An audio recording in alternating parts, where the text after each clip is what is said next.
Right. புற்றுநோய் பற்றி படிக்கிறதுக்கு பேர் என்னது? அன்காலஜி. தோல், நுரையீரல், மூளை.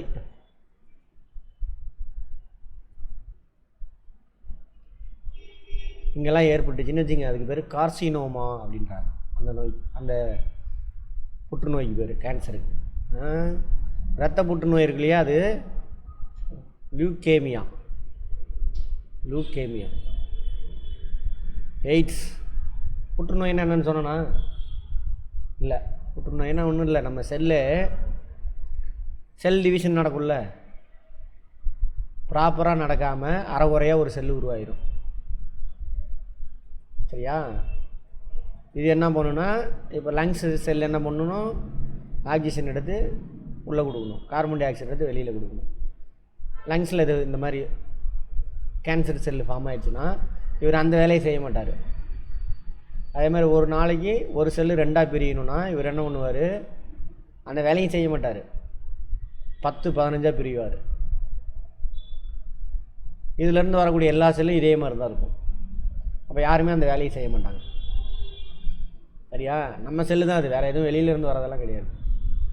அதுக்கு செல் டிவிஷன் நடக்கும்போது ஏதாவது பிரச்சனை, ஏதாவது ரேடியேஷன் அந்த மாதிரி இருந்ததுனாக்கா அரைகுறையாக உருவாயிடும். அதான் சொன்னேன் இல்லையா, ஒரு வீட்டில் ஒரு மூளை வளர்ச்சி இல்லாத ஒரு குழந்தை பிறந்தா எப்படி இருக்கும்? அதனால் என்ன ஆகும், வீட்டில் எந்த இதுவும் இருக்காது, சாப்பாடெல்லாம் நல்லா சாப்பிட்டு அது பாட்டில் இருக்கும். அது மாதிரி இது இந்த செல்லோட சாப்பாடெல்லாம் இது பிடிங்கி தின்றும், தின்னுட்டு நிறையா பெருகிடும். அப்போ இந்த செல்லாம் கொஞ்சம் கொஞ்சமாக அழிஞ்சிடும். அதான் கேன்சர், வேறு ஒன்றுமே கிடையாது. எய்ட்ஸ்.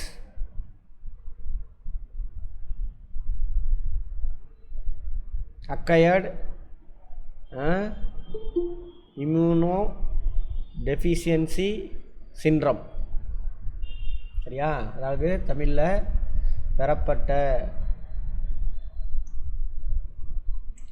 பெறப்பட்ட நோய் தடுப்பாற்றல் குறைவு நோய். இது வைரஸ்னால் வரக்கூடியது. அந்த வைரஸ் தான் HIV. ஹியூமன் இம்யூனோ வைரஸாக சம்திங் ஏதோ ஒன்று வரும்.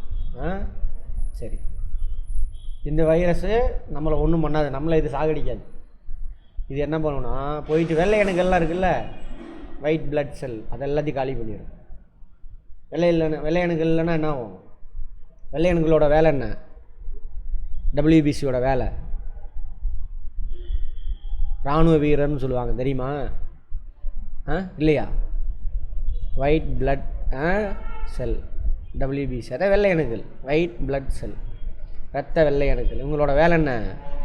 இராணுவ வீரர் இவர் தான். இப்போ நம்ம ரத்தத்துக்குள்ளே வெளியிலேருந்து நம்ம உடம்புக்கு தேவையில்லாத ஏதாவது ஒரு மைக்ரோப்ஸ் உள்ளே பூந்துருச்சுன்னு வச்சுக்கோங்க, ஃபஸ்ட்டு இவர் தான் அவரை கொள்வாங்க. WBC எக்ஸாம்பிள் பார்த்தீங்கன்னா எல்லாருமே பார்த்துருக்கீங்க. WBC பார்த்துருக்கீங்களா? லேபில் பார்த்துருக்கீங்களா? நம்ம பார்த்துருக்கோம். காமிச்சாங்களா? எல்லாருமே பார்த்துருக்கீங்க. இப்போ காயம் பட்டுச்சா, வெள்ளையாக சீல் வரையுதா, நான் என்ன பிடிச்சிக்கிது, சீல் பிடிச்சிக்கிச்சின்னு சொல்லுவாங்க. அந்த சீலு தான் வந்துட்டு அந்த வெள்ளை அணு.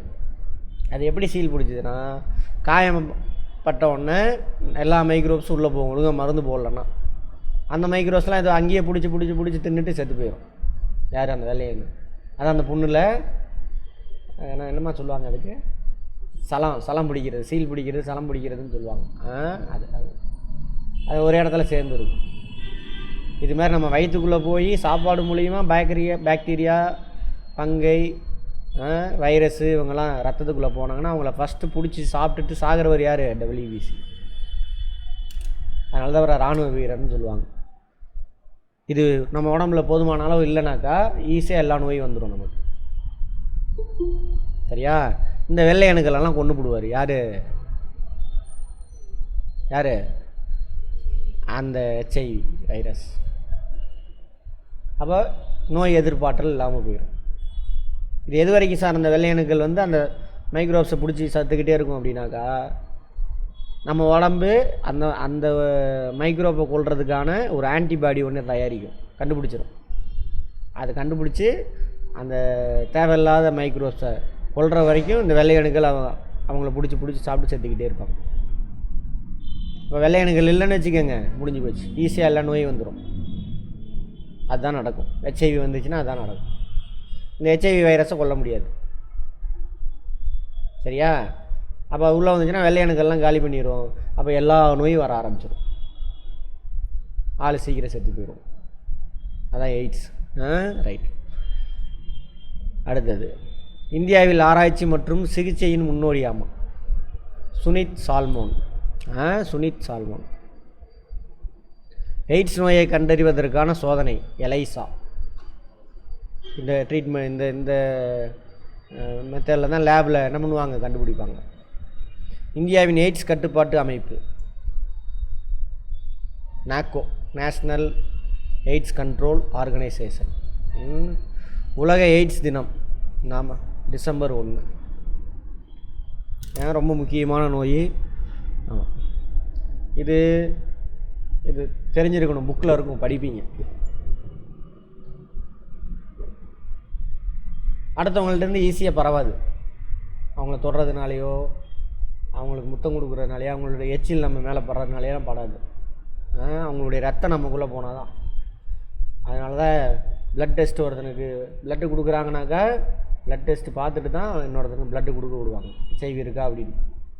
இதெல்லாம் பிரச்சனை. அப்புறம் உடலுறவு கொள்வது மூலிமா வரும், அவ்வளோதான். அதே நேரத்தில் என்னது, இப்போ எனக்கு கையில் புண்ணு இருக்குது, அடிபட்டுருக்கு, ரோட்டில் ஒருத்தன் அடிபட்டு கிடக்கிறான், அவனை போய் நம்ம தூக்கக்கூடாது. ஏன்னா அவனோட ரத்தம் நம்ம புண்ணில் பட்டுச்சுன்னா என்ன ஆகும், அது வழியாக உள்ளே போயிடும். சேம் பிளட்டில் அப்படிலாம் கிடையாது. ரத்தம் ஏற்றுற சேம் பிளட்டு தான் ஏற்றுவாங்க. சரியா? ஆமாம். பட் இந்த பிளட் ஒரே பிளட் குரூப்பில் இருந்து அதே குரூப்புக்காரனுக்கு தான் எய்ட்ஸ் பரவும், அப்படிலாம் கிடையாது. ரைட். அடுத்தது, நமது சுற்றுச்சூழல் என்விரான்மெண்ட். சுற்றுச்சூழல் என்விரான்மெண்ட் அப்படின்னா என்னது?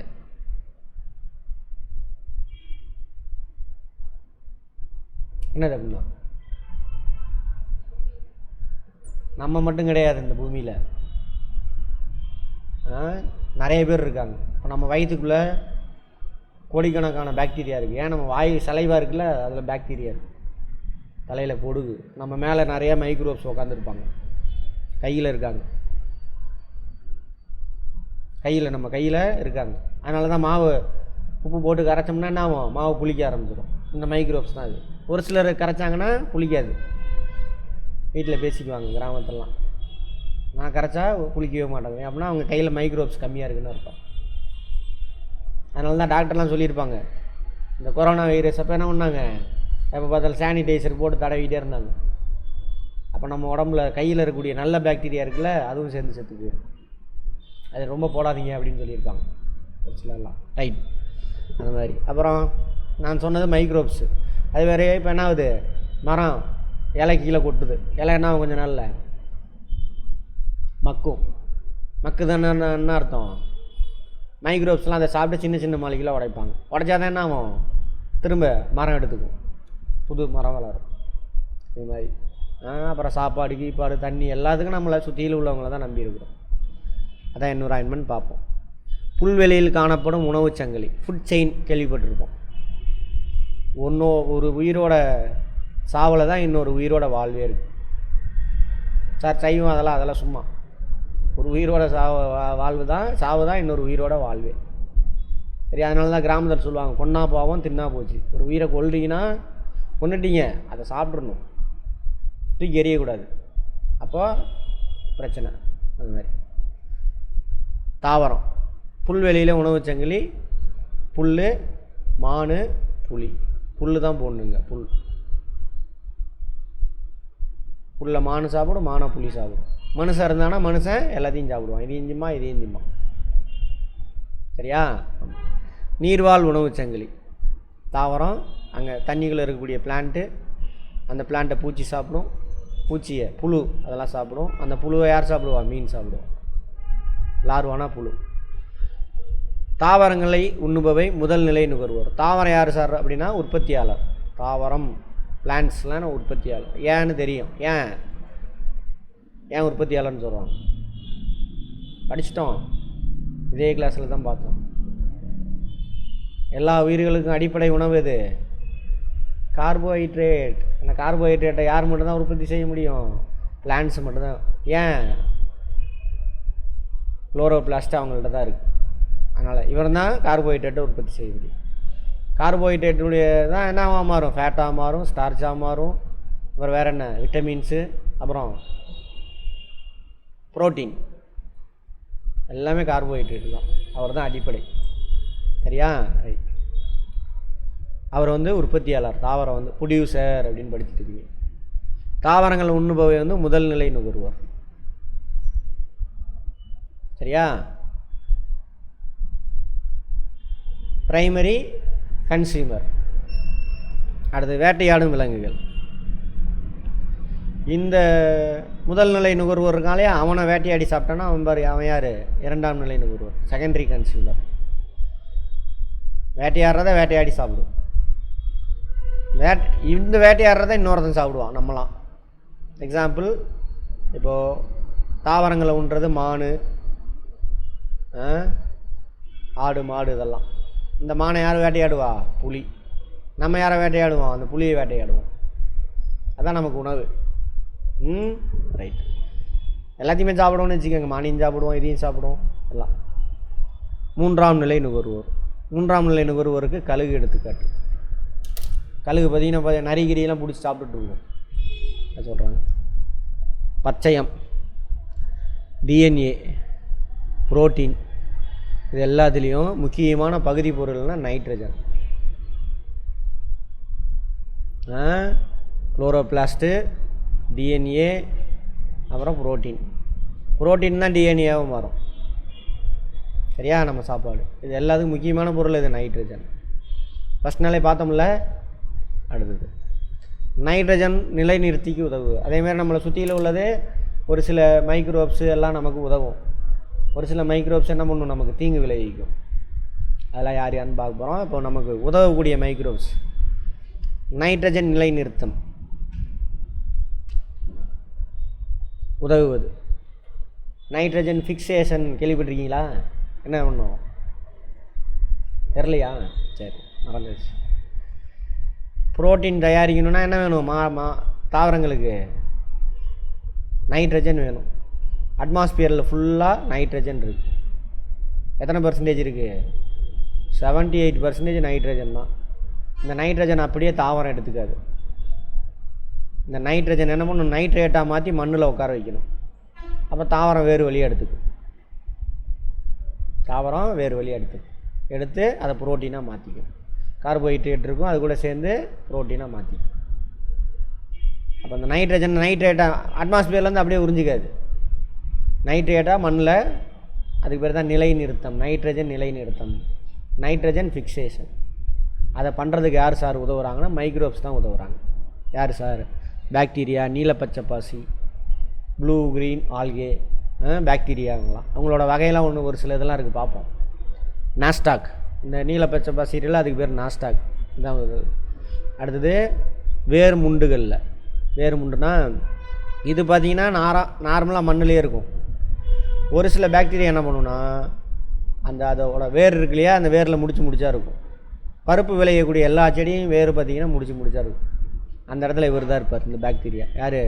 Cyano bacteria. அவர் இருப்பார். அவர் நைட்ரஜனை பிடிச்சி நைட்ரேட்டாக மாற்றி கொடுப்பார் தாவரம் எடுத்து. சிம்பயோட்டிக் அப்படிம்பாங்க. ஒரு உயிரினும் இன்னொரு உயிரினும் ஒருத்தருக்கு ஒருத்தர் உதவிக்கிட்டாங்கன்னா சிம்பயோட்டிக். இவர் அவருக்கு ஹெல்ப் பண்ணுவார், அவர் இவருக்கு ஹெல்ப் பண்ணுவார். அந்த மாதிரி நைட்ரஜனை ஃபிக்ஸேஷன் பண்ணி இந்த பாக்டீரியா கொடுத்துரும். இதுக்கிட்ட இருந்து கார்போஹைட்ரேட்டை பிடிக்கும். எந்த பாக்டீரியா? Cyano bacteria. அதே மாதிரி மண்ணில் அசட்டோபாக்டர். அசட்டோபாக்டர் இதெல்லாம் நார்மலாக இதெல்லாம் மண்ணிலே இருக்கும். சரியா? இந்த சொன்ன இல்லையா, வேறு முடிச்சில் இந்த பருப்பு உற்பத்தி செய்யக்கூடிய எல்லா தாவரம் லெகுமினஸ் பிளான்ட்டுன்னு சொல்லுவாங்க. லெகுமினஸ் பிளான்ட் அப்படிம்பாங்க. ரைசோபியம் பாக்டீரியா இருக்குது அதில். சைனோ பாக்டீரியா, இன்னொன்று ரைசோபியம் பாக்டீரியா.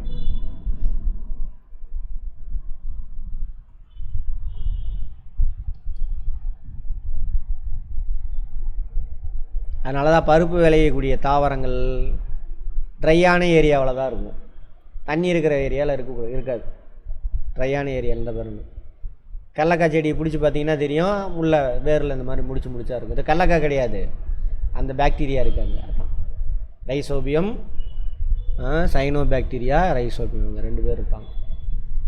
கேட்பாங்க லெகுமினஸ் பிளான்ட்டில் இந்த நைட்ரஜன் ஃபிக்சேஷனுக்கு உதவக்கூடிய பாக்டீரியா இது cyanobacteria, rhizobium bacteria. Nitrate வெளியேற்றத்திற்கு காரணமான பாக்டீரியா சூடோமோனாஸ் மற்றும் மண்புழு வலைத்தசை புழு. சரிங்களா? வெளியேற்றம் அப்படின்னாக்கா நம்ம சாப்பிட்டு போடுறோம்ல உயிரின கழிவுகள், அதில் உள்ள திரும்ப புரோட்டீனாக இருக்கும். அந்த புரோட்டீன் எடுத்து சாப்பிட்டு நைட்ரஜனை வெளியில் துரத்தி விடுவாங்க. திரும்ப நைட்ரஜன் என்ன ஆகும், நைட்ரேட்டாக மாறணும். திரும்ப இங்கே உள்ள பாக்டீரியா அதை வந்து ரீசைக்கிள் பண்ணுவார்.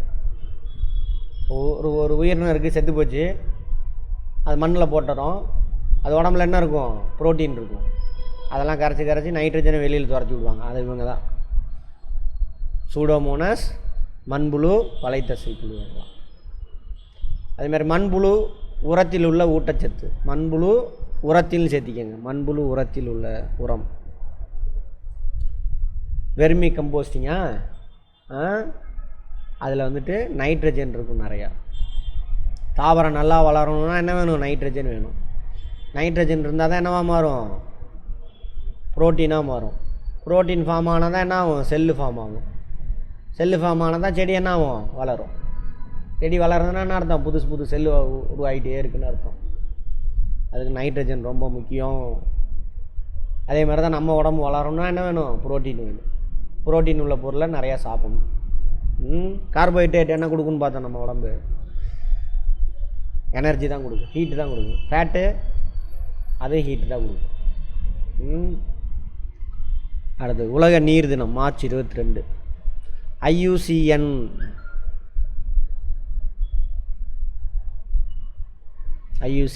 அது ஒரு அமைப்பு, உலக அளவில் இருக்கக்கூடிய. இது ஃபுல் ஃபார்ம் பின்னாடி வரும் சொல்கிறேன். International Union for Conservation of Natural something அப்படி வரும், நேச்சர் அந்த மாதிரி வரும்.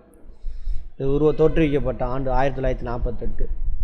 யுனைடெட் நேஷன் உருவாங்கின கொஞ்ச நாளத்துலேயே இதெல்லாம் உருவாக்கியிருப்பாங்க. ரைட். இந்தியா உறுப்பினராக சேர்ந்த வருஷம் 1969 IUCNல. உலக நிலப்பரப்பில் இந்திய நிலப்பரப்பின் சதவீதம் 2.4%. சரியா? 100 ஏக்கர் லேண்ட் இருக்குது பூமி மேலே, நம்மக்கிட்ட 2.5 ஏக்கர் தான் இருக்குது. ஆனால் நம்மக்கிட்ட இருக்கக்கூடிய சிற்றினங்களினுடைய சதவீதம் 7.8% இருக்குது. ஸ்பீசிஸ் 100 பேர் இருந்தானாக்கா 8 பேர் இந்த லேண்டில் இருக்கான். ஆனால் நம்மகிட்ட இருக்க லேண்ட் எவ்வளவு, 100 ஏக்கர் இருந்தால் 2.5 ஏக்கர் தான் இருக்குது. Population pressure. சிவப்பு பட்டியல் இதை வெளியிடுறவன் யாருன்னா IUCN தான். ரெட் புக் கேள்விப்பட்டிருக்கீங்களா? அதாவது அழியக்கூடிய அல்லது அழிஞ்சு போகக்கூடிய உயிரினங்கள், தாவரமாக இருக்கலாம், விலங்காக இருக்கலாம், அவங்களுடைய நேம்லாம் இதில் இருக்கும். அதை ரொம்ப கேர் எடுத்து பாதுகாக்கணும் அப்படின்னு சொல்லிக்கிறாங்க. அது மாதிரி இந்தியாவில் அழியக்கூடிய நிலையில் இருக்கக்கூடிய விலங்குகள் ரெட் புக்கில் எது இருக்குது சார் அப்படின்னு சொல்கிறானுங்க. இமயமலை பழுப்பு சிவப்பு நிற கரடி, அதாவது சிவப்பு நிற பாண்டா அதுவாகும். இந்தியாவில் உள்ள உயிரியல் பல்வகை தன்மை கொண்ட இடங்கள், பயோடைவர்சிட்டி ரிசர்வ்ஸ் இன் இந்தியா 4 இடம். இமயமலை, இமயமலை அங்கே இருக்குது. மேற்கு தொடர்ச்சி மலை நம்மளுது, ஓகேவா? வடகிழக்கு பகுதி இதை தான் முன்னாடி போட்டுட்டேன், வடகிழக்கு பகுதி. அங்கே தான் போய் அழிச்சிட்டு இருக்கானுங்க மணிப்பூரில், அழிக்கிறானுங்களா? அப்புறம் நிக்கோபார் தீவு, இங்கே நிக்கோபார் தீவில் இன்னும் மனுஷன் இருக்கான், பழங்குடியின மனிதர்கள் இன்னும் வாழ்ந்துக்கிட்டு இருக்காங்க. அந்த இயற்கை அப்படியே இருக்குது. இந்த இடத்தெல்லாம் நம்ம பாதுகாக்கணும்.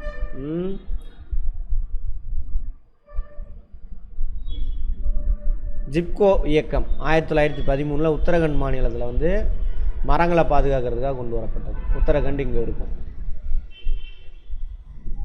மரத்தை போய் வெட்ட போகிறானுங்க, எல்லா மக்களும் சேர்ந்து கட்டி பிடிச்சிக்கிட்டாங்க, மரத்தை வெட்டாமல் வந்துடுறாங்க. சரியா? ரைட். தேசிய காடுகள் சட்டம் 1952 மற்றும் 1998. 98 என்ன பண்ணுறாங்க? அமெண்ட்மெண்ட் பண்ணுறாங்க. காடுகள் பாதுகாப்பு சட்டம் 1980. வன உயிரின பாதுகாப்பு, வைல்டு ஸ்பீசிஸ் ப்ரொடெக்ஷன் ஆக்ட். வன அப்படின்னா வைல்டுன்னு அர்த்தம். கேள்விப்பட்டீங்களா? Wild animal, social animal. கேள்விப்பட்டீங்களா? ரெண்டுக்கு என்ன வித்தியாசம்? வைல்டு அனிமல்லாம் என்ன? அதாவது மனிதனுடைய, நான் நினச்சிக்கிட்டேன் வைல்டு அனிமல்னால் கொடூரமாக நம்மளை தாக்கிடுமா அப்படின்னு. அப்படி இல்லை. மனிதனுடைய உதவி இல்லாமல் அது பாட்டில் வாழ்ந்துட்டு வந்துச்சுன்னா அது வைல்டு அனிமல், வைல்டு ஃபாரஸ்ட். மனிதனுடைய உதவியோடு வளர்ந்துச்சு அப்படின்னாக்கா சோசியல் ஃபாரஸ்ட்டு, சோசியல் அனிமல். நாய் பூனையெல்லாம் நம்மக்கிட்ட வளர்கிறோம்ல, அதெல்லாம் நம்மளுக்கு. அதேமாதிரி நம்ம மரம் வளர்க்குறோம்ல இங்கே, அதெல்லாம் சோசியல் ஃபாரஸ்ட், வீட்டுக்கிட்ட வளர்க்குறதெல்லாம் சமூக காடுகள் அப்படின்னு சொல்லுவாங்க. கார்பெட் தேசிய பூங்கா, கார்பெட் தேசியம் 1936 உத்தரகண்டில் கொண்டு வராங்க. இந்தியாவின் முதல் தேசிய பூங்கா அதுதான், கார்பெட் தேசிய பூங்கா. எங்கே இருக்குது? உத்தரகண்ட். இங்கே இருக்குது உத்தரகண்ட், இங்கே இருக்குது. அடுத்தது இந்தியாவின் உயிர்கோள காப்பகங்கள்.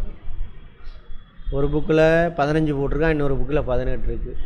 ஸ்கூல் புக்கில் அதான் இங்கிலீஷில் பயோஸ்பியர் ரிசர்ச். Biosphere research. தமிழ்நாட்டில் இருக்கக்கூடிய பயோஸ்பியர் ரிசர்வ் எங்கே இருக்குது? நீலகிரி, மேற்கு தொடர்ச்சி மலையில் இருக்கா? சூப்பரான எக்ஸலண்ட்டான இடம். இந்தியாவின் முதல் பெண் வன உயிரி புகைப்பட கலைஞர். இந்தியாவின் வன உயிரி புகைப்பட கலைஞர், முதல் பெண் வன உயிரி ரைட். இது அந்த பாக்ஸில் கொடுத்துருக்கேன், அதனால் எடுத்து கொடுத்துருக்கேன். ராதிகா ராமசாமி. புலிகள் பாதுகாப்பு திட்டம் 1972. யானை பாதுகாப்பு திட்டம் 1992. முதலைகள் பாதுகாப்பு திட்டம் 1976. கடலாமைகள் பாதுகாப்பு திட்டம் 99. இந்திய காண்டாமிருகங்கள் பாதுகாப்பு திட்டம் 2020. காண்டாமிருகம் எங்கே இருக்குது இந்தியாவில்? சிங்கம் கிர் ஃபாரஸ்ட்டில் மட்டும் இருக்கும், குஜராத்தில்.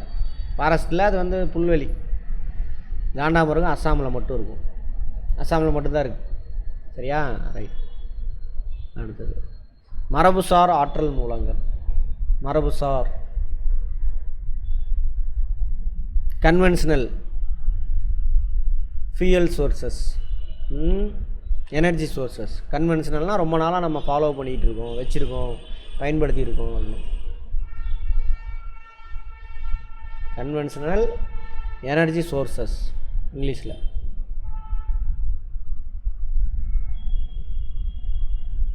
ஆற்றல். சரியா? மெயினாக வண்டி ஓட்டுறது, சமையல் செய்கிறது, தண்ணி சூடுபடுத்துறது, மின்சாரம் தயாரிக்க, இதெல்லாம் பயன்படுத்துகிறோம் இல்லையா? அது இதெல்லாம் பெரும்பாலும் புதுப்பிக்க இயலாதது, நான் ரெனியூவபிள் ரிசோர்ஸ். பெரும்பாலான மரபுசார் ஆற்றல் மூலங்கள் எல்லாம் நம்ம ரொம்ப நாளாக பயன்படுத்திக்கிட்டு இருக்கக்கூடிய அந்த ஆற்றல் மூலங்கள் எல்லாமே எப்படிப்பட்டது? புதுப்பிக்க இயலாதது, நான் ரெனியூவபிள். புதுப்பிக்க இயலாததுன்னா என்ன அர்த்தம்? எடுத்து பயன்படுத்துகிறோம், தீர்ந்து போயிடும், திரும்ப அது புதுசாக தோன்றதுக்கு பல வருஷம் ஆகும், நூற்றுக்கணக்கான வருஷம் ஆகும். சரியா? ரைட். எது சார்? நிலக்கரி, பெட்ரோலியம், இயற்கை வாயு, இதெல்லாம். அப்புறம் அணுக்கரு. அணுக்கரு உலையில் எந்த அணுவை யூஸ் பண்ணுறோம்? யுரேனியம் 235. யுரேனியம் 235. கெமிஸ்ட்ரி முடித்தவங்க சொல்லணும். அது புதுப்பிக்கத்தக்க ஆற்றல் மூலம் எடுத்து பயன்படுத்துவோம். சரியா? திரும்ப ரீப்ளனிஷ் ஆகிக்கும். இதெல்லாம் மரபுசாரா ஆற்றலாக இருக்குது. பெரும்பாலும் நான் கன்வென்ஷனல், ரொம்ப நாளாக பயன்படுத்தலை, ஃபியூச்சரில் பயன்படுத்தலாம்.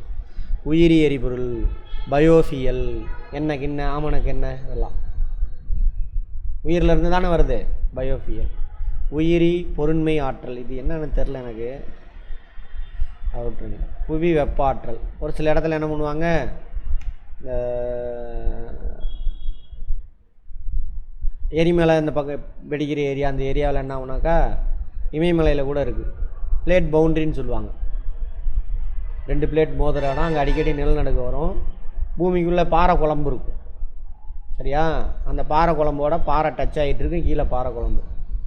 அப்போ அந்த பாறை ஹீட்டாக இருக்கும், இந்த பாறை மேலே தண்ணி இருக்கும், இந்த தண்ணி கொதிச்சிக்கிட்டே இருக்கும். அதை எடுத்து பயன்படுத்துவாங்க அந்த தண்ணியை. புவி வெப்ப ஆற்றல். அப்புறம் நீர் ஆற்றல். தண்ணி ஓடுதா, டேமு கட்டி வச்சுருக்கோம், தண்ணி நிற்கிது, திறந்து விட்டாக்க என்ன ஆகும், ஓடும். அங்கே என்ன பண்ணுவாங்க, டர்பைன் வச்சுருவாங்க. அதை எப்படி தயாரிப்பாங்கன்னு பார்த்துட்டோம், நம்ம முன்னாடி ஃபிசிக்ஸ்லேயே பார்த்துருக்கோன்னு நினைக்கிறேன். மின்சாரம். அடுத்து ஓத ஆற்றல், டைடல் எனர்ஜி. ஓதம்னா டைடு, வேவ் கிடையாது, வேவ் வேறு டைடு வேறு. ஜாகிரஃபியில் பார்ப்போம். அடுத்து சூரிய ஆற்றல், சோலார் பேனல் இருக்குல்ல அது, இந்த டைடை வச்சு மின்சாரம் தயாரிப்பாங்க. அடுத்து சூரிய ஆற்றல், சோலார் பேனலை வச்சு. அப்புறம் காற்று ஆற்றல். இதெல்லாம் நம்ம ரொம்ப காலமாக பயன்படுத்தலை, இப்போ தான் பயன்படுத்த ஆரம்பிச்சிருக்கோம். இதெல்லாமே என்னது, புதுப்பிக்கத்தக்க ஆற்றல். அப்போ இதை தான் நம்ம இனிமேல் அதிகமாக பயன்படுத்தணும், இதை குறைச்சிக்கணும். அடுத்து புதை வடிவ எரிபொருட்கள், ஃபாசில் ஃபியூயல். ஃபாசில் ஃபியூயல், ஃபியூயல்னால் என்னது,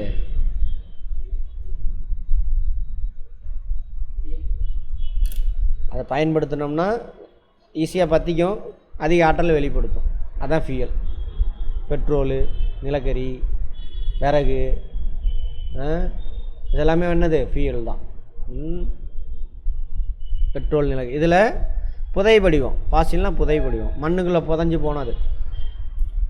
நிலக்கரின்னா என்னது, மண்ணுக்குள்ளே ஆயிரக்கணக்கான வருஷத்துக்கு மண்ணுக்குள்ளே புதைஞ்ச மரம், அதான் நிலக்கரி. கோல் பார்த்துருக்கீங்களா எல்லோரும், நேரில் பார்த்துருக்கீங்களா? ரைட்.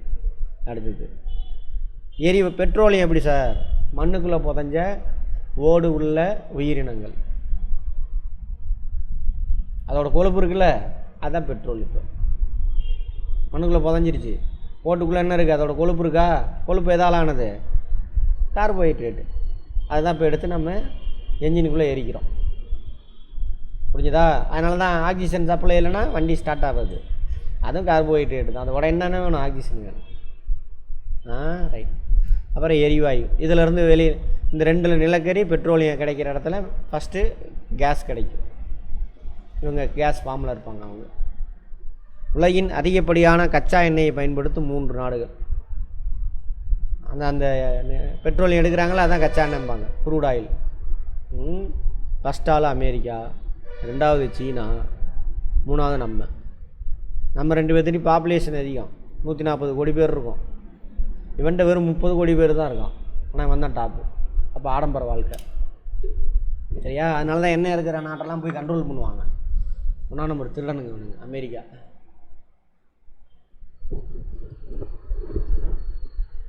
அப்புறம் பூமி இவ்வளோ, சூரியன் இவ்வளோ பெருசுன்னா பூமி துளுண்டு தான். சரியா? அதுக்குள்ளே என்ட்ராகக்கூடிய சூரிய ஒளி, இதுதான் பூமின்னு வச்சுக்கோங்க. நம்ம பூமிக்குள்ளே என்ட்ராகக்கூடிய சூரிய ஒளி எல்லாமே வந்து தரையில் படாது. சரியா? மேலேயே ரிஃப்ளெக்ட் ஆகி போயிடும். எவ்வளோ பர்சன்டேஜ், 47% மேலேயே ரிஃப்ளெக்ட் ஆகி போயிடும். மிச்சம் 53% தான் தரையில் வந்து, சரி 53% ரிஃப்ளெக்ட் ஆகி போயிடும், 47% தான் தரையை வந்து சேரும். ரைட். அடுத்தது அப்போது சூரிய மின்சாரம். அப்போ என்ன பண்ணலாம், அழகா சூரிய மின், அதுவும் நம்ம தமிழ்நாடு இந்தியாலாம் என்ன பண்ணலாம், தமிழ்நாடுலாம் வருஷத்துக்கு 365 நாளில் 300 நாள் சூரிய ஒளி இருக்குது. அது மூலிமா மின்சாரம் தயாரிக்கலாம். அதுக்கு பயன்படக்கூடிய அந்த பேனல் இருக்குல்லையா, மேலே வச்சுருப்பாங்க, அதுக்கு பேர் என்னது, ஃபோட்டோ வோல்டிக் செல் அப்படிம்பாங்க. இது எதால் ஆனதுன்னா சிலிக்கா, கருப்பு கலரில் இருக்கா மேலே பேனல், ஃபோட்டோ வோல்டிக் செல். உயிரி வாயு. உயிரி வாயுனா ஒன்றும் கிடையாது, சாண எரிவாயு அதெல்லாம் சொல்கிறாங்கள, அதுதான்.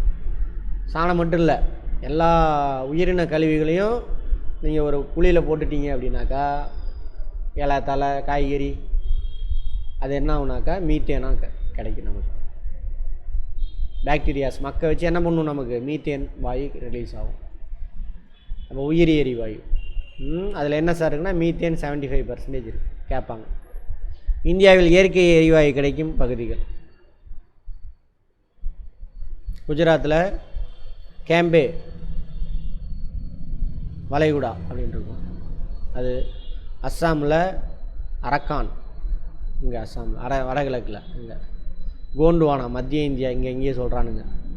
கோதாவரி கிருஷ்ணா கடற்கரை பகுதி, கோதாவரி கிருஷ்ணா, இதை கோதாவரி கிருஷ்ணா கடற்கரையில். காவேரி இந்தோ கங்கை வடிநில பகுதி, காவேரி இங்கே, இந்தோ கங்கை வடிநில பகுதி இங்கே. அங்கெல்லாம் ஆறு போய் சேருதா, அது இலை தலையெல்லாம் கொண்டுட்டு போய் அங்கே படிய வைக்கும். அப்போ உள்ள அந்த இலை தலையெல்லாம் டீகம்போஸ் ஆகி அங்கே கேஸ் இருக்கும். இவனுங்க ஓட்டையை போட்டு அந்த கேஸ் எடுத்துகிட்டு அது மாதிரி. உலகில் மிக உயரமான மற்றும் பெரிய காற்றாலை எங்கே இருக்குன்னா ஹவாய் தீவில் இருக்கு. ஹவாய் தீவு தெரியுமா எங்கே இருக்குன்னு?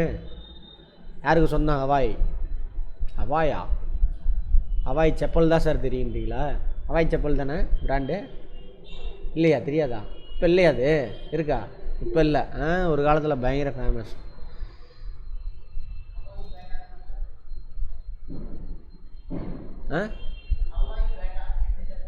அப்போ ஃபேமஸ். அப்புறம் பேரகான்னு ஒன்று வந்துச்சு. இல்லை, பேரகான் வந்தோன்னே காலி ஆகிட்டான்.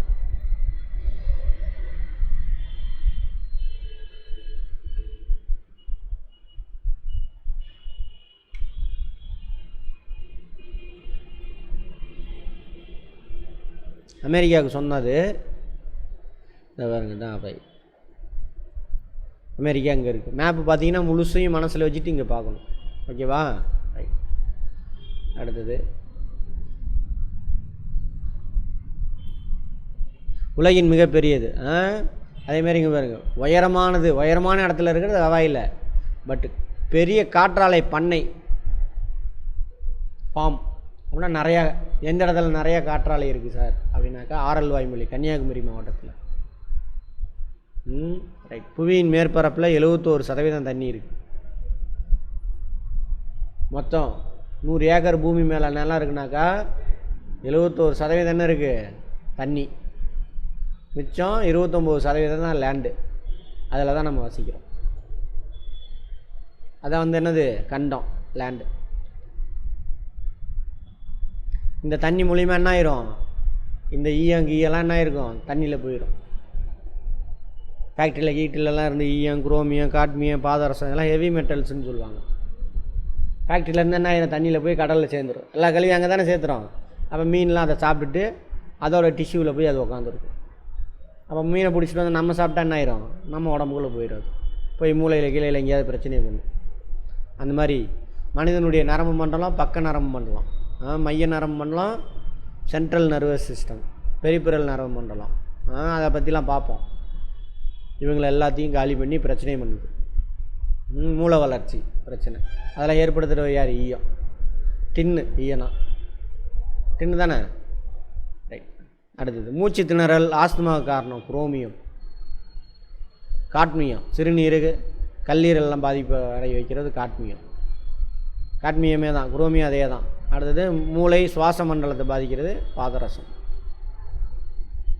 மெர்க்குரி பாதரசம். இனப்பெருக்க மண்டலத்தில் வளர்ச்சியும்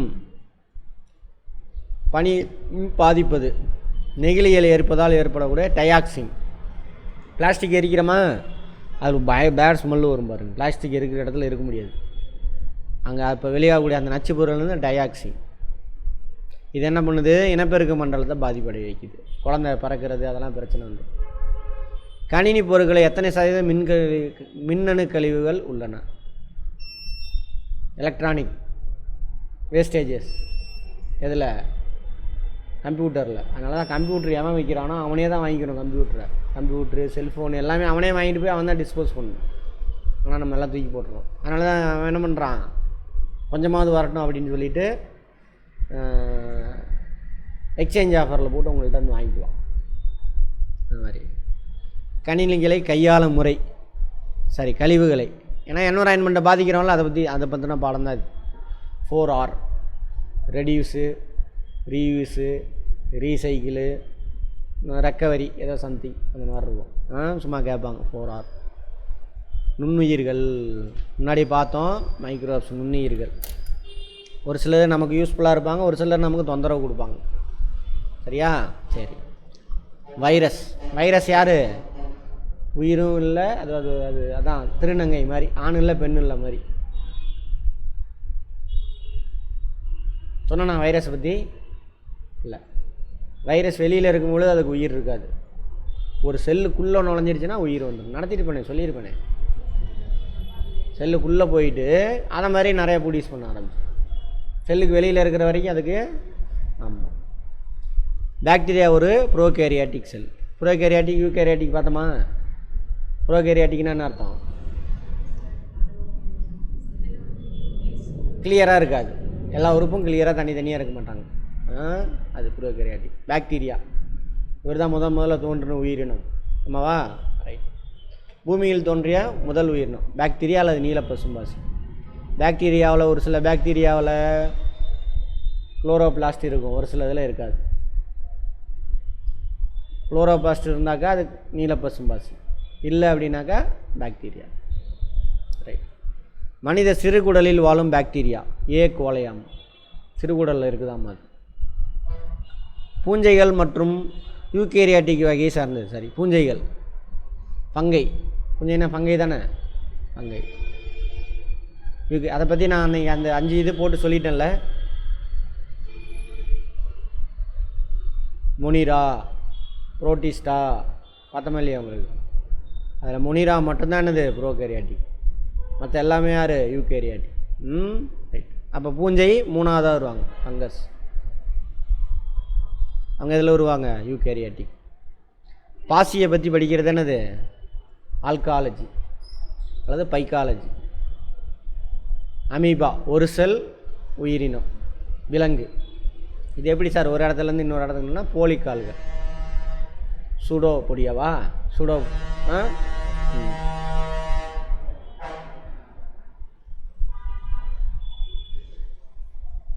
குயிட்ஸ் பெல்ட் ஜேக்கப் நோய் அல்லது குரு நோயின்னு சொல்லுவாங்க. இது மூளையை பாதிக்குமா? இதை பாதிக்கிறதுக்கு யார் சார் காரணம்னா பிரியான்கள் அப்படின்னு. வைரஸோட சின்னது இது. இது வந்து ஒரு உயிரற்ற புரதம். இவங்க நம்ம உடம்புக்குள்ளே போனாலும் பிரச்சனை, மூளையை பாதித்து நரம்பு பிரச்சனையை ஏற்படுத்தும். பிரியான்கள் வைரஸோட சின்னது, இது உயிரற்றது.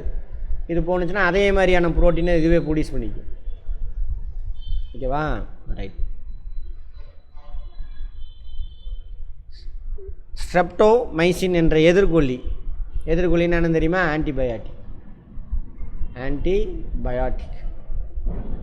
ஆன்டிபயாட்டிக் பார்த்தோம்னா ஆன்டிசெப்டிக் பார்க்கணும். ஆன்டிபயாட்டிக் ஆன்டிசெப்டிக் என்ன வித்தியாசம்?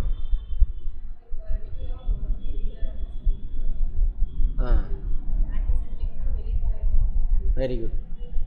ஆன்டிசெப்டிக்னாக்கா காயம் பட்டுருச்சு, என் உடம்பு புண்ணாயிருச்சுன்னா என்ன அர்த்தம்? தோல் கிழிஞ்சிச்சு. அது வழியாக என்ன ஆயிரும்? மைக்ரோப்ஸ்லாம் உள்ளே போயிடும். அதை போகாமல் தடுக்கிறதுக்காக மேலே போட்டிங்கன்னா ஆன்டிசெப்டிக்கு. அது உள்ளே போயிட்டாங்கன்னா என்ன ஆயிரும்? வெள்ளை அணுக்களை பிடிச்சி சலம் பிடிச்சிக்கும். அதான் செப்டிக் ஆயிடுச்சுன்னு அர்த்தம். ஆன்டிபயாட்டிக் என் ரத்தத்துக்குள்ளே போயிடுச்சு இந்த மைக்ரோப்ஸ், அதை கொள்றதுக்காக போடுறது தானே இது ஆன்டிபயாட்டிக் மாத்திரையெல்லாம். ஸ்ட்ரெப்டோமைசின். சரியா? இந்த ஆன்டிபயாட்டிக் அந்த மாத்திரை மருந்து தயாரிக்கிறதுக்கு ஸ்ட்ரெப்டோமைசின் அப்படின்ற ஏதோ ஒரு மைக்ரோப் யூஸ் ஆகுது. பூஞ்சையாக தான் இருக்குன்னு நினைக்கிறேன். பிளேக் நோய், எலி கடிச்சாக்கா வரும். எலியோட பல்லுலேருந்து ஏதோ நமக்கு இந்த வைரஸ் ஏதோ உள்ளே போயிருக்கு. பிளேக் நோய்.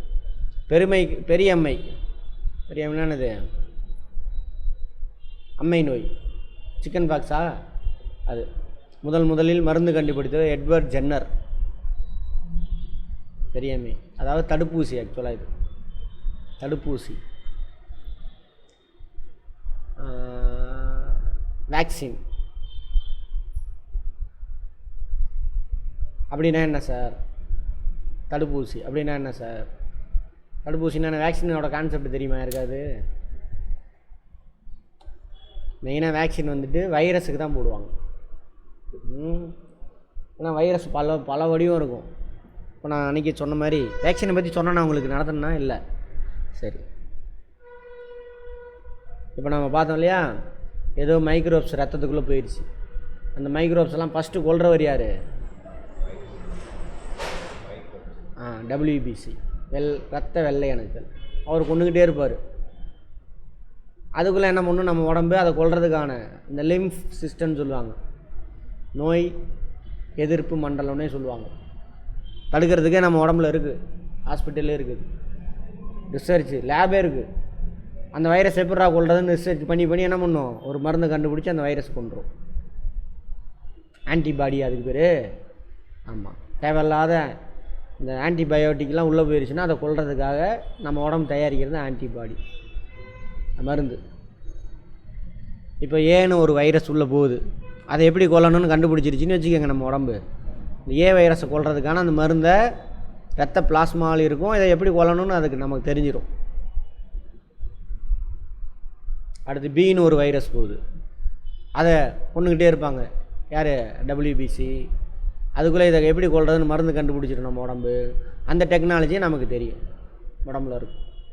இப்போ ஒன்ஸ் வந்து கொல்றதுக்கு தெரிஞ்சிச்சின்னு வச்சுக்கோங்க, அடுத்து நம்ம ரத்தத்துக்குள்ளே போனாவே உடனே அதை கொண்டுரும் ஈஸியாக. அப்போ நமக்கு காய்ச்சல் வராது. முன்னாடியே வந்திருக்கு, போன வருஷம் எனக்கு வந்திருக்கு இந்த வைரஸ். அதுக்கான மருந்து என் உடம்புக்கு தெரியும், நீங்கள் எதுவுமே கொடுக்க வேண்டாம். உள்ளே என்ட்ரானோ தெரியும், இவனா மருந்து தயாரித்து போய் இதை அடிச்சிடும். இப்படி நம்ம உடம்புக்கு நோய் பாதுகாப்பதற்கான அந்த டெக்னாலஜி நம்ம உடம்புக்கிட்டே இருக்குது. அதனால தான் ஒரு தடவை அம்மை நோய் வந்துச்சுன்னா கடைசியில் வராதும்பாங்க, கடைசி வரைக்கும் தான். சரியா? ரைட். வேக்சின்னா என்ன சார் அப்படின்னா, இப்போ சீன்னு ஒரு வைரஸ் வருது, அது பயங்கர வீரியமாக இருக்குதுன்னு வச்சுக்கோங்க. இந்த அம்மை நோய், அந்த நோய், இப்போ என்னது கொரோனா,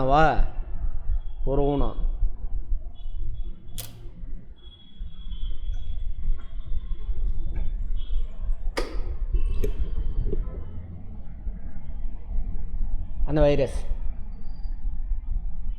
வேக்சின் போட்டாங்களா? யாரெல்லாம் போட்டுக்கிட்டீங்க? என்னை தவிர எல்லாமே போட்டிங்களா? Very good. போடலையா? Very good. என்ன பண்ணுவாங்கன்னா, அது எல்லாமே வேக்சின் போட்டாங்களா, அது ஃபுல்லாகவே என்ன வேறு ஒன்றும் கிடையாது, கொரோனா வைரஸ் தான். அது நம்புறீங்களா?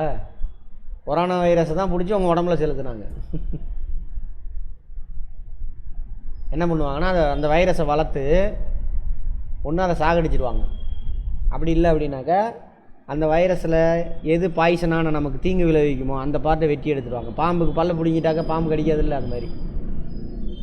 இப்போ உயிரோடையோ, அதாவது அதோட வீரியத்தை குறைச்சிட்டு உயிரோடையோ அல்லது சாகடிச்சு திரும்ப வளராத மாதிரி என்ன பண்ணுவாங்க, அதை நம்ம உடம்புல செலுத்துவாங்க. உள்ளே போனோன்னா நம்ம உடம்பு என்ன பண்ணும், இதேமாரி என்னடா புதுசாக இருக்கான்னு பார்க்கும், கடன்னு. இது நம்ம செல்லெல்லாம் கொள்றதுக்கு முன்னாடி நம்ம ஒயிட் பிளட் செல் என்ன பண்ணிடும், அதை அப்சர்வ் பண்ணிக்கும். ஏன்னா இதுக்கிட்ட தான் என்ன இல்லை, வீரியம் இல்லை. அதுக்குள்ளே என்ன பண்ணும் நம்ம உடம்பு, இதை கொள்றதுக்கான டெக்னாலஜி மருந்து ஆன்டிபாடியை தயாரித்து அதை கொண்டுரும். புரிஞ்சுதா? அடுத்து லைவாக ஒரு வைரஸ் உள்ளே போகுதுன்னு வச்சுக்கோங்க, இதே கொரோனா வைரஸ். அதை முன்னாடி தெரிஞ்சிருச்சு, அதுக்கு அதான் வராது, கொண்டுரும் அதை. அதான் வேக்சின். சரியா? தடுப்பூசி போடுறாங்களா குழந்தை பிறந்ததுலேருந்து இது வரைக்கும், போலியோ தடுப்பூசி எல்லாமே இதான் வேக்சினோட கான்செப்ட். புரிஞ்சுதா? வைரஸுக்கு தான் மெயினாக வேக்சின் இருக்குது. ஏன்னா வைரஸ் அது ஏகப்பட்ட வெரைட்டியாக இருக்குது. அது மாதிரி அடுத்தது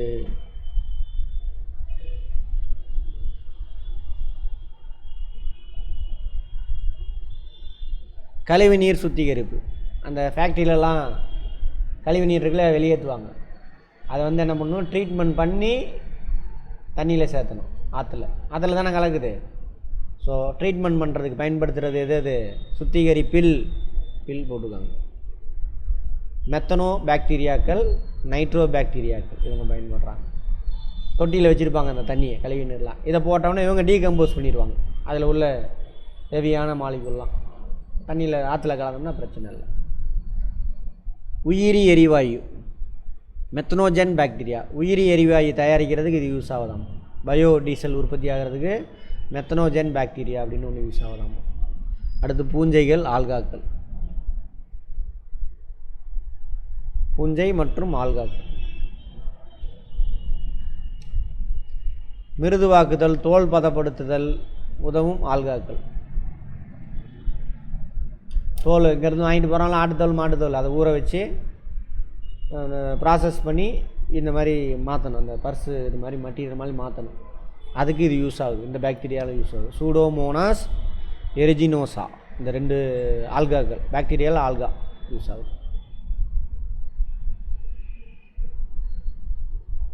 ரொட்டி, கேக் தயாரிக்க பயன்படக்கூடிய ஆல்கா, அதாவது பூஞ்சை, ஃபங்கஸ், ஈஸ்ட். ஈஸ்ட் ரொட்டி, கேக் அதை கொஞ்சம் கலந்துட்டோம்னா ஈஸியாக என்ன ஆயிரும். ஆமாம், பசும் ஆல்கா அப்படிம்பாங்க. குளோரெல்லா அப்படிங்கிறது பசும் ஆல்காவும். பாலை தயிராமாக்குறவர் யார்? லாக்டோ பேசிலஸ் அப்படின்ற பாக்டீரியா. அது ஒரு நொதித்தல் தான். பால் தயாராக மாறுறது என்னது? நொதித்தல். நொதித்தல்னா என்ன அர்த்தம்? அதில் போயிட்டு அந்த மாலிகுலை, காம்ப்ளெக்ஸ் மாலிகுலை சின்ன சின்னதாக உடச்சி அதை சாப்பிட்றோம். சாப்பிட்டு கழுவி அதிலே விட்டுரும். சரியா? ரைட். அப்போது சார் நான் வெஜிடேரியன் சார் அப்படின்னா என்ன பண்ணக்கூடாது? தயிரும் சாப்பிடக்கூடாது. அதுலேயே என்ன இருக்குது? பாக்டீரியா இருக்குது. நம்ம ஹிஸ்ட்ரியில் பார்ப்போம் அதை பற்றி. யார் இந்த மாதிரி உயிரினங்களை கொல்லக்கூடாது சைவன்ற கான்செப்டை கொண்டு வந்தது? அந்த ஆளான சாப்பிடாமே இருந்தார். ஜெயின் சமணர். யார் அவர்? சமண மதத்தை தோற்று வச்சவர் யார்?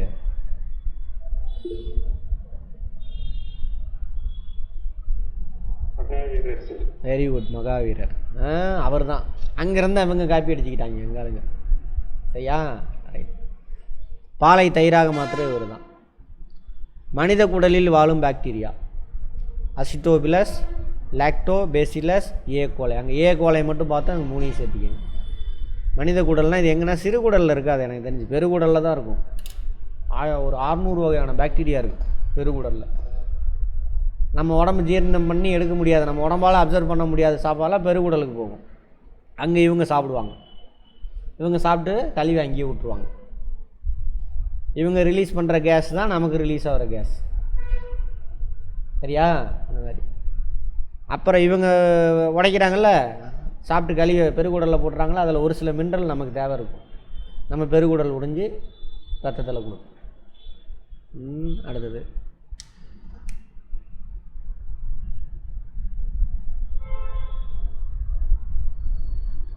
இந்த விட்டமின் மட்டும் நான் பார்த்து சொல்கிறேன்.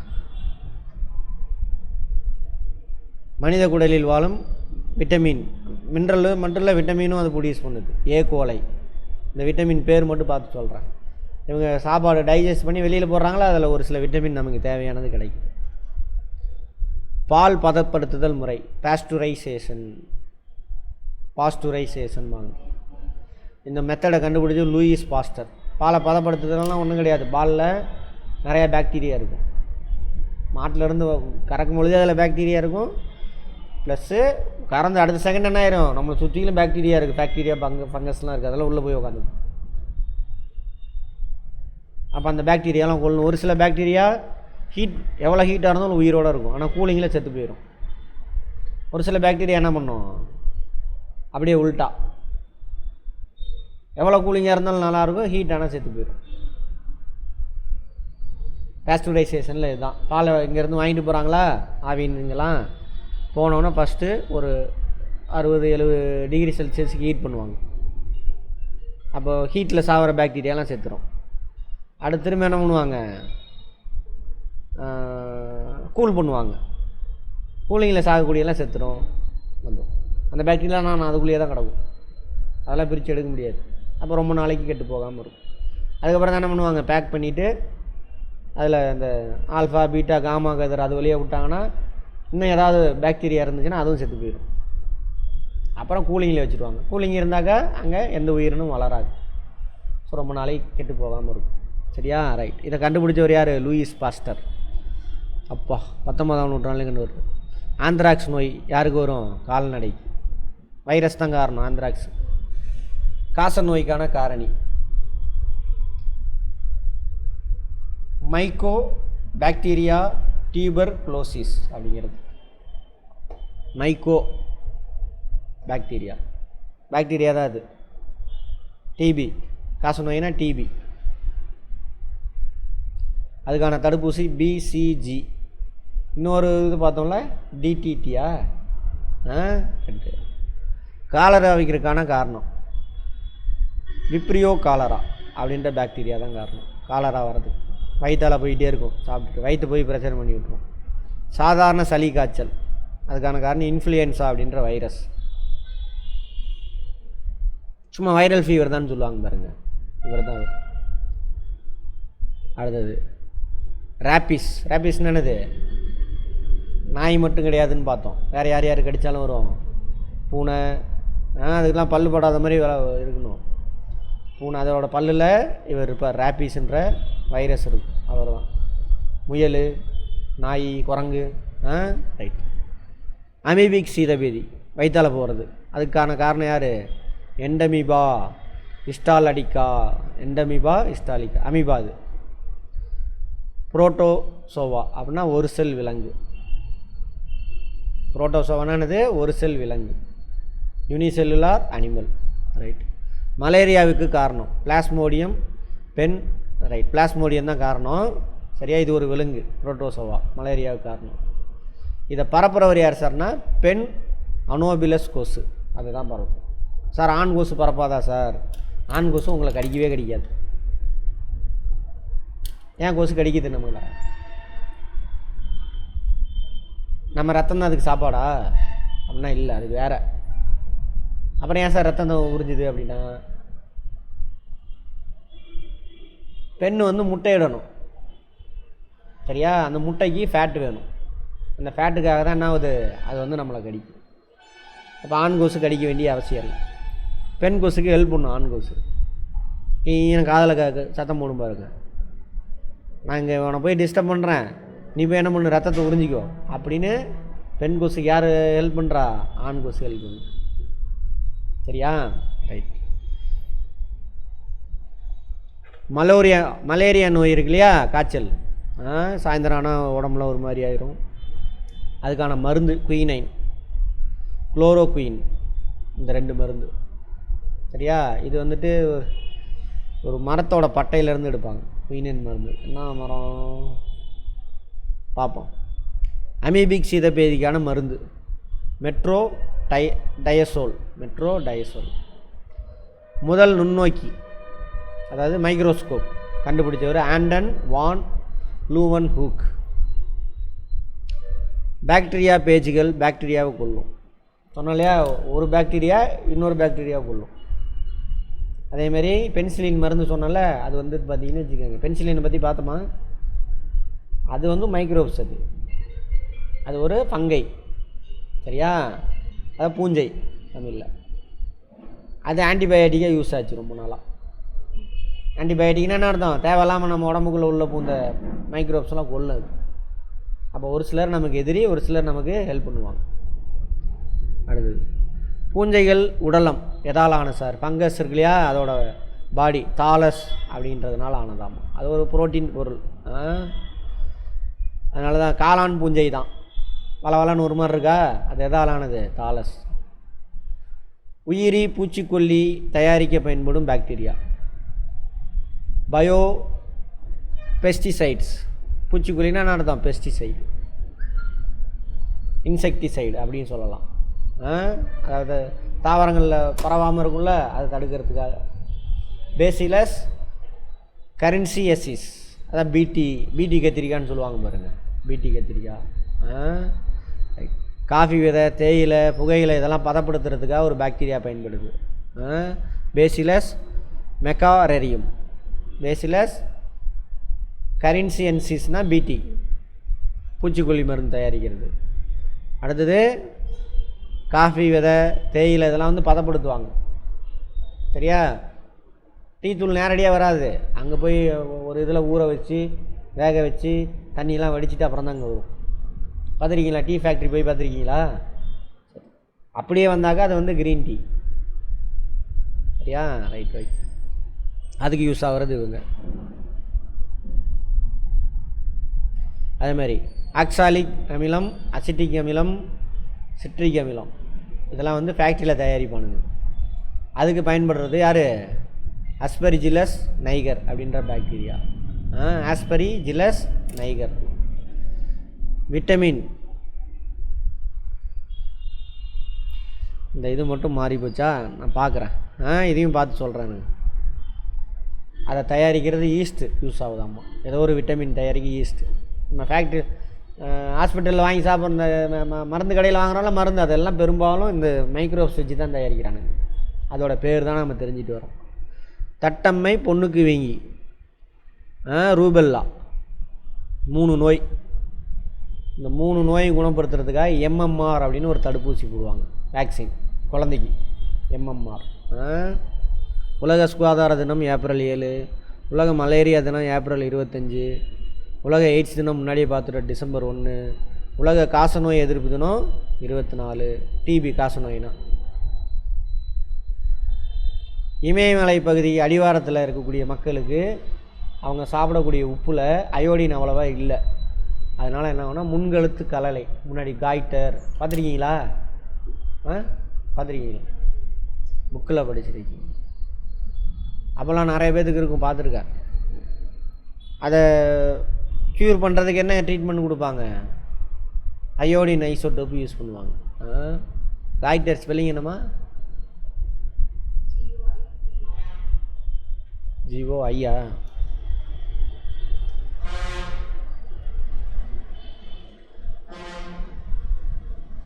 இந்த மாதிரி முன்னாடி கழுத்து வீங்கிக்கும். முன்கழுத்து கலையில் தான் அங்கே பாருங்க இருக்கலாம்.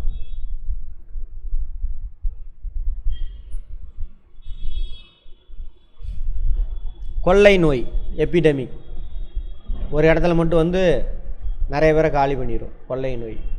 பெருங்கொள்ளை நோய் அதோட பெருசு, உலகம் ஃபுல்லாக பரவுறது. பேண்டமிக் சொன்னாங்களா? பேண்டமிக்னு எதை சொன்னாங்க? கொரோனாவை. Right right. தொடர்ச்சியற்ற நோய், அதாவது ஒரு மாதத்துக்கு வரும், அப்புறம் கட் ஆகிரும், திரும்ப அடுத்த வருஷம் சீசனுக்கு வரும். இந்த மாதிரி காலரா, மலேரியா இதெல்லாம். பாக்டீரியாவினுடைய தந்தை ராபர்ட் கோக். ராபர்ட் ஹூக் தானே? ராபர்ட் ஹூக் மாற்றிக்கங்க. காற்றில் மூலம் பரவும் நோய்கள், சாதாரண சளி, ரைனோ வைரஸ் காற்றுலேயே பரவுமாம்மா. இருமுனா அதனால தான் பக்கத்தில் போகக்கூடாதும்பாங்க. Influenza, myxovirus.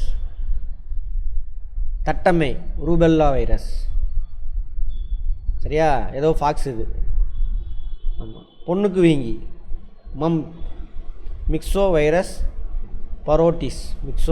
பரோட்டிஸ். சின்னம்மை, வாரிச்செல்லா ஜோஸ்டர் வைரஸ். தொண்டை அலர்ஜி, கோர்னி பாக்டீரியா டிப்தேரியா. தொண்டை ஒரு மாதிரி வலி எடுத்துக்கும். கக்குவான் குழந்தைங்களுக்கு வரும், வாந்தியாக எடுத்துகிட்டே இருப்பாங்க. போர்ட்டெல்லா பெர்டூசிஸ். இதெல்லாம் ஸ்கூலில் பார்த்தா நீட்டுன்ற பேரில் கொண்டு வந்து நுழைச்சி விட்ருக்காங்க. இவ்வளோ அந்த வயசில் என்ன புரியும் பசங்களுக்கு? பத்தாவதுக்குள்ளே இருக்குது இவ்வளோ விஷயம். நீரின் மூலம் பரவும் நோய்கள், இது காற்றுல பரவுறது இவங்கெல்லாம். அடுத்து நீரில் போலியோ வைரஸ், நீரில் தான் பரவுமா. ஹெப்படைட்டிஸ் ஏ. எது ஹெப்படைட்டிஸ்னால் என்ன அர்த்தம்? கல்லீரல் பாதிப்பு. இவர் தான் போய் பண்ணுவார். ஹெப்படைட்டிஸ். எலும்பு முறிவு காய்ச்சல் நாளைக்கு ஒரு டெங்கு. எலும்புலாம் வலி பெண்டை கழட்டிடும் டெங்கு வந்துச்சுன்னா. டெங்கு வந்தால் யாரை கொள்ளுவார்?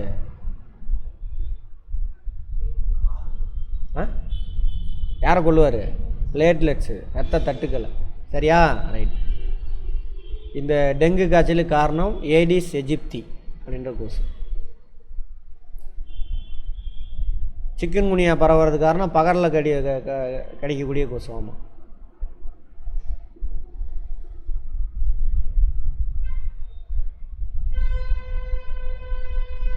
மலேரியா மற்றும் யானைக்கால் நோய். யானைக்கால் நோய் பார்த்துருக்கீங்களா? காலில் பெருசு பெருசாக இருக்கும். அது என்ன பண்ணால் அது ஒரு சின்னதாக ஏதோ ஒரு புழு உள்ளே போயிடும், காலு சூடாயிரும். பரப்புறவர் யாராமா? உச்சேரியா பேன்கிராட்டி கியூலக்ஸ் அப்படின்ற கொசு தான் பரப்புதாமா. பன்றி காய்ச்சல், இன்ஃப்ளூயன்ஸா H1N1, பன்றி காய்ச்சல் H1N1 தும்பல் மூலம் பரவுதாமா. பன்றி காய்ச்சல் நீங்கள் குழந்தையாக இருக்கும் பொழுது தான் கண்டுபிடிச்சாங்க அப்படின்னு ஒன்று இருக்குது. பறவை காய்ச்சல் வர காரணம் இன்ஃப்ளூயன்ஸா வைரஸ் H5N1, நம்பர் மட்டும் தான் மாற்றோம். பறவை காய்ச்சல் கேரளாவில் அடிக்கடி வரும் பாருங்க. ரைட், பன்றியில் தான் முதல்ல கண்டுபிடிச்சாங்கன்னா பன்றி காய்ச்சல், வேறு ஒன்றும் கிடையாது. பறவை காய்ச்சல் கண்டறியப்பட்ட ஆண்டு 1996. நாடு ஹாங்காங், சீனா கிட்ட இருக்கு இல்லையா? சீனாவில் இருக்கும் ஹாங்காங். HIV வைரஸ் காணப்படுவது அதில் RNA இருக்காமா, DNA கிடையாது, RNA. ஒரு சில வைரஸில் DNA இருக்கும், ஆமாவா? HIV முதலில் கண்டறியப்பட்ட நாடு அமெரிக்கா 1981. இந்தியாவில் 1983 அப்பயே இங்கே கொண்டு வந்து பரப்பி விட்டானுங்க. மருந்து RV அப்படின்னு ஒன்று கண்டுபிடிச்சிருக்காங்க. எதுக்கு? HIVக்கு. தாய்லாந்து நாட்டில் 2003 கண்டுபிடிச்சிருக்காங்க. அது எந்த அளவுக்குன்னு தெரில எனக்கு. பெரியம்மைக்கான தடுப்பூசி ஜென்னரின், இதனை கண்டுபிடிச்சவர் எட்வர்ட் ஜென்னர். இதில் பெரிய நோய் வந்துச்சுன்னா ஆளை காலி பண்ணிட்டோம். பிறந்த குழந்தைக்கு முதலில் போடப்படும் தடுப்பூசி BCG. கேட்பாங்க, பார்த்துக்கோங்க. நமது உடலின் செல்களின் வயது: கண்விழி, பெருமூளை, புறணியின் நரம்பு செல்கள் மற்றும் அதிகமான தசை செல்கள். வாழ்வில் ஒரு முறை இறந்தால் திரும்ப வராதான். செத்து போனாங்கன்னா அவ்வளோதான், உற்பத்தி ஆகாது. குடலின் எப்பித்தீலிய புறணி செல்கள் 5 நாட்கள் வாழ்மா. எப்பித்தீலியனா என்னது? குடலில் உள்ள தோல் இருக்குல்ல, கவராக இருக்குல்ல, அது எப்பித்தீலியனா அதுதான். அது 5 நாள் தானாமா. செல்கள் புதுப்பிக்க எடுத்துக்கொள்ளும் காலம்: தோல் செல் 2 வாரம் எடுத்துக்குமா. எலும்பு செல்லு 10 வருஷமா. எலும்பு செல் ஒரு செல் உருவானுச்சுன்னா 10 வருஷம் இருக்கும். கல்லீரல் செல் 300 நாட்கள், 300லேருந்து 500 நாட்கள். இரத்த சிவப்பணுக்கள் 120 நாள் தான் வாழும். நரம்பு செல்களில் சென்ட்ரியோல் கிடையாது. சென்ட்ரியோல் என்ன பண்ணணும்னு பார்த்தோம்?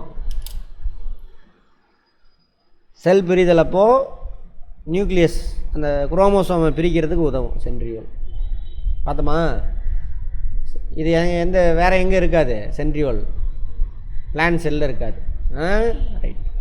செல் பகுப்பு முன்னாடி பார்க்கல. செல் பகுப்பு, செல்லு இந்த செகண்ட் கூட நம்ம உடம்புல ஒரு செல்லு 2 செல்லாக பிரிஞ்சுக்கிட்டே இருக்கு.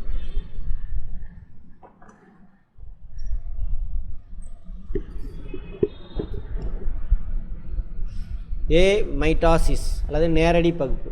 மைட்டாசிஸ் மறைமுக பதிப்பு. மியாசிஸ் குண்டல் பகுப்பு. சரியா? அங்கே பாருங்க.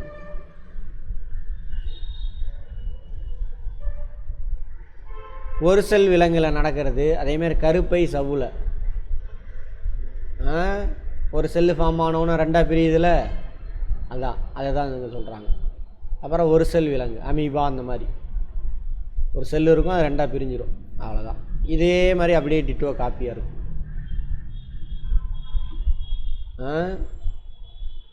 மைட்டாசிஸ் நம்ம உடம்புல நடக்கிறது, பல செல் உயிரிகளில் நடக்கிறது. சரியா? இது மைட்டாசிஸ். அடுத்து மியாசிஸ் குண்டல் பகுப்பு, இனச்செல். பார்த்தோமா? அதாவது செக்ஸ் செல், ஆணில் விந்து பெண்ணில் கருமுட்டை. பார்த்தோமா? அதை பற்றி சொன்னா இல்லையா? ஓவல். பார்த்தோமா? இது வந்துட்டு அந்த ஆண் உறுப்புலையும் பெண் உறுப்புலையும் கர்ப்பப்பையிலையும் இங்கேயும் தான் நடக்கும். இப்போ அம்மாவோட கர்ப்பப்பையில் அவங்களுடைய செல்லில் எத்தனை இருக்கும்? 23 ஜோடி இருக்கும். கரெக்டாக? 23 ஜோடி இருக்கும். பட் இந்த செல்லில் கருமுட்டையில் 1 மட்டும்தான் இருக்கும். 23 1 மட்டும்தான் இருக்கும்.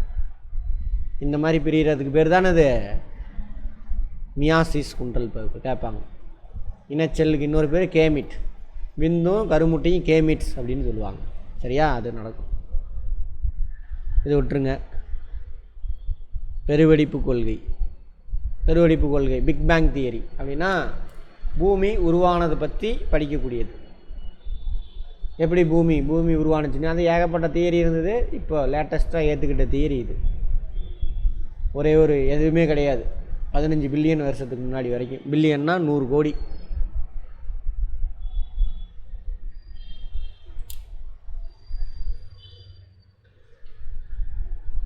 சரியா? அதாவது 13.7 பில்லியன் இயர்ஸ் பிஃபோர் அப்படின்னு தான் சொன்னாங்க. இப்போ 15 பில்லியன் போட்டிருக்காங்க பயாலஜியில். ஜியாகிரஃபியில் பார்ப்போம். எதுவுமே இல்லை. ஒரு சின்ன பால் இருந்தது, அதுக்குள்ள அழுத்தமும் வெப்பம் மட்டும்தான் இருந்தது. Energy only. அது வெடித்து செதறும். அதுலேருந்து உருவானது தான் பூமி எல்லாம். அப்புறம் பூமியிலேருந்து நம்ம ஜியாகிரஃபியில் அதை டீட்டெயில்டாக பார்ப்போம். காலையில் உள்ள கிளாஸில் போட்டிருப்பேன் பாருங்கள். பூமி உருவாகி 4.5 பில்லியன் ஆண்டு ஆகுது பூமி. இந்த வெடிப்பு நடந்து அப்புறம் சூரியன் ஃபார்ம் ஆகிருக்கும். சூரியன்லேருந்து பிரிஞ்சு வந்தால் தான் பூமி. சரியா? ரைட். உயிரினங்கள் பூமியில் தோன்றிய 500 மில்லியன் ஆண்டுகளுக்கு பின்னாடி தோன்றுதாமா.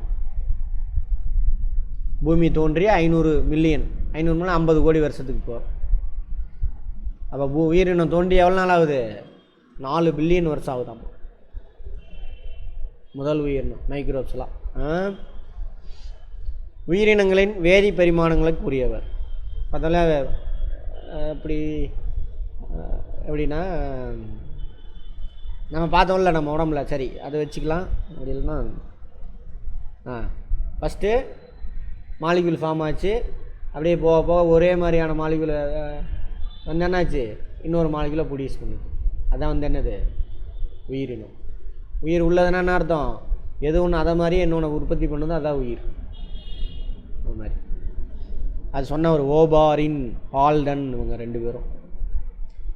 அடுத்தது பரிணாம வளர்ச்சி அப்படின்னு சொல்கிறாங்களா. ஒரு உயிரினத்தில் இருந்தால் இன்னொரு உயிரினம் தோன்றுச்சு. அதுக்கு நிறைய எடுத்துக்காட்டு இருக்குது.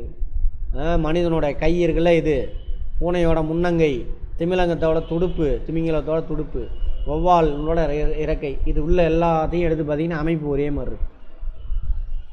நம்ம கை மாதிரியே இருக்குது. இப்போ அவங்களோட பரிணாம வளர்ச்சி தான் யார்?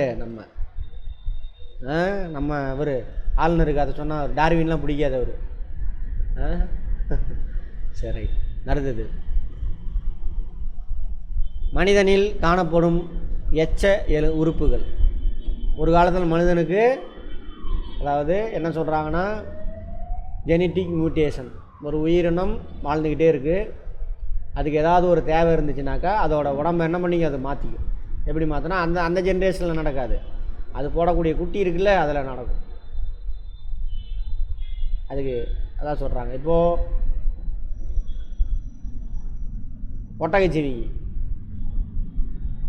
ஒட்டகைச்சிவிங்க என்ன பண்ணும்? அது நார்மலாக மான் மாதிரி தான் இருந்தது. மானெல்லாம் எல்லாத்தையும் என்ன பண்ணிடுது? புல்லெல்லாம் மேய்ஞ்சிருது. புல்வெளியில் அங்கங்கே என்ன இருக்குது? மரம் இருக்குது. அப்போ அதை நம்ம சாப்பிட்லாமே அப்படின்னு அதில் ஒரு மான் மட்டும் என்ன பண்ணுது? ட்ரை பண்ணுது. கழுத்து ஏக்கி அது கழுத்து நீண்டு அது வேற ஒரு இனமாக மாறிடுச்சு. மானிலேருந்து பரிணாம வளர்ச்சி அடைஞ்சு அந்த மாதிரி. சரியா? அதேமாதிரி நம்ம எந்த உறுப்பை நம்ம ஸ்ட்ராங்காக பயன்படுத்துகிறோமோ அந்த உறுப்பு வலிமை பெறும், நீளும், எல்லாம் நடக்கும். பயன்படுத்தாத உறுப்பு என்ன ஆயிரும்? நம்மக்கிட்ட இருந்து கட்டாயிரும். அப்படி கட்டானது தான் நம்மளுடைய குடல் வால். அப்பெண்டிக்ஸ் கேள்விப்பட்டிருக்கீங்களா? இல்லையா? அப்பெண்டிக்ஸ் சார் நோய் தான் சார் கேள்விப்பட்டிருக்கேன். அந்த குடல் வால் என்ன ஆயிரும்? ஒழுங்காக சாப்பிடாம விட்டோம்னா அந்த ஆசிட் ஃபார்ம் ஆகி அந்த குடல் வால் என்ன ஆயிரும்?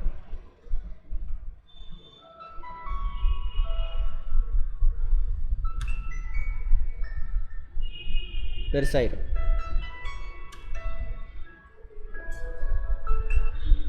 ஹலோ, அந்த சிறுகுடல்லேருந்து பெருகுடலுக்கு அந்த வேஸ்டேஜஸ் போகக்கூடிய இடம். இது ஒரு காலத்தில் பயன்பட்டு இருந்துச்சு. இப்போ நமக்கு எந்த பயனுமே கிடையாது. ஆனால் ஒழுங்காக நேரத்துக்கு சாப்பிடாம இருந்தோம்னாக்கா அந்த ஆசிட்லாம் இருக்குல்ல, அது போய் இதை ஊதி பெருசாகிடும். ஒரு சிலருக்கு வெடித்தாலும் வெடிச்சிடும். வெடித்தவன் செத்து போயிடுவான். ரைட், அந்த மாதிரி. அப்போ நேரத்துக்கு கரெக்டாக நேரத்துக்கு சாப்பிட்றனா பசி எடுத்தால் சாப்பிட்றது. நமக்கெல்லாம் இயற்கையெல்லாம் நமக்கு டைம்லாம் கொடுக்கல, பசி எடுத்தால் சாப்பிட்ணும், அதான் நேரத்துக்கு சாப்பிட்றது. நம்ம என்ன பண்ணுறோம், ஒர்க் ப்ரெஷர் அது இதுன்னு போட்டு தள்ளி போட்டு பாவம் இந்த மார்க்கெட்டிங்கில் இருக்கிறவங்களாம் பாவம். அப்புறம் கண்ணிமை படலம்னு ஒன்று இருக்குது கண்ணில், அது வால் முள்ளெலும்பு, தண்டுவட எலும்பின் வால் பகுதி. வால் இருந்துருக்கு நமக்கு. ஆமாம்.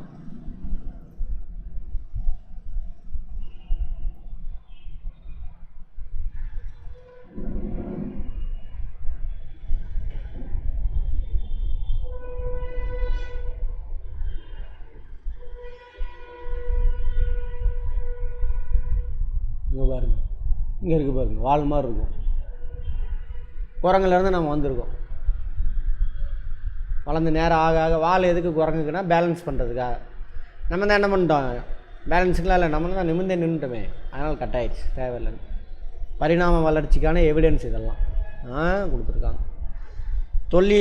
தொல்லுயிரியலின் தந்தை, அதாவது பழங்கால உயிரினம் எப்படி வாழ்ந்துச்சு அதை பற்றி. Leonardo da Vinci. இயற்கை தேர்வு கோட்பாட்டை வழங்கியவர். இயற்கை நேச்சுரல் செலெக்ஷன் எனக்கு தேவை அப்படின்னா, அந்த சொன்னால மானு கழுத்து நின்று ஒட்டகை ஸ்விங்கியா மாறிடுச்சு, அதான் நேச்சுரல் செலெக்ஷன். அது சொன்னவர் சார்லஸ் டார்வின். அதனால தான் அவரை பிடிக்காது இயற்கை. சார்லஸ் டார்வின் புத்தகம், ஏன்னா அறிவாக இருந்தால் பிடிக்க மாட்டாங்க இவங்களுக்கு, இந்த குரூப்புக்கே. சிற்றினங்களின் தோற்றம் அவர் எழுதின நூல், அதில் தான் அதை பற்றி பேசியிருக்கார். உலகம் ஃபுல்லாக ரவுண்ட் அடித்து இவர் தான் முதல்ல எல்லாம் கம்பேர் பண்ணி சொல்லுவார். இந்த உயிரினம் தான் இப்படி வளர்ந்துருக்கணும், பரிணாம வளர்ச்சி தான் இப்படி தான் நடந்திருக்குன்னு சொல்கிறார். உயிரின பரிணாம வளர்ச்சியில் தொடர்ச்சியற்ற வேறுபாடுகளுக்கு எடுத்துக்காட்டு. தொடர்ச்சி நடுவில் ஏதாவது மியூட்டேஷன் தொடர்ச்சியற்ற வேறுபாடுனா, குட்டை கால்களுடைய ஆண்கான் செம்மறி ஆடாமல். திடீர்னு ஒரு ஆட்டுக்கு குட்டை காலோட குட்டி பிறக்கும். அந்த ஆடு நல்லாயிருக்கும், ஆனால் அதோட குட்டி குட்டை காலோட இருக்கும். இந்த குட்டிக்கு பிறக்கிற ஆடு வந்துட்டு நல்லாயிருக்கும். அப்போ இந்த ஒரு ஆடு மட்டும் என்னது, தொடர்ச்சியற்ற வேறுபாட்டுக்கு எடுத்துக்காட்டு. அதேமாரி 6 விரல் இருக்கும். உங்கள் ஃப்ரெண்ட்ஸு யாராவது, என் ஃப்ரெண்ட்ஸில் இருந்தான் மயில் வாங்கணும்னு, 6 விரல் இருக்கும் ஒரு கையில். அவன் குழந்தைக்கு 6 விரல் இல்லை, இவனுங்களை மட்டும் நடந்திருக்கு. தொல் தாவரவியலின் தந்தை கஸ்பர் மரியா வான் ஸ்டென்பர்க். இந்திய தொல் தாவரவியலின் தந்தை பீர்பால் சகானி. வாழும் தொல் உயிரி படிவத்திற்கு எடுத்துக்காட்டு. வாழும் தொல் உயிரி படிவமா, இப்போ ஆனால் இது வாழ்ந்துக்கிட்டு இருக்கு போல் இருக்கு, இதோட படிவம் இங்கேயே கிடச்சிருக்கு, அதான் சொல்கிறாங்க ஜிங்கோ பைலோபா. இதோட இருக்கட்டும், நாளைக்கு பார்ப்போம். இதோட இருக்கட்டும், நாளைக்கு பார்ப்போம். போதும். எத்தனாவது பேஜ்லேருந்து ஸ்டார்ட் பண்ணோம்?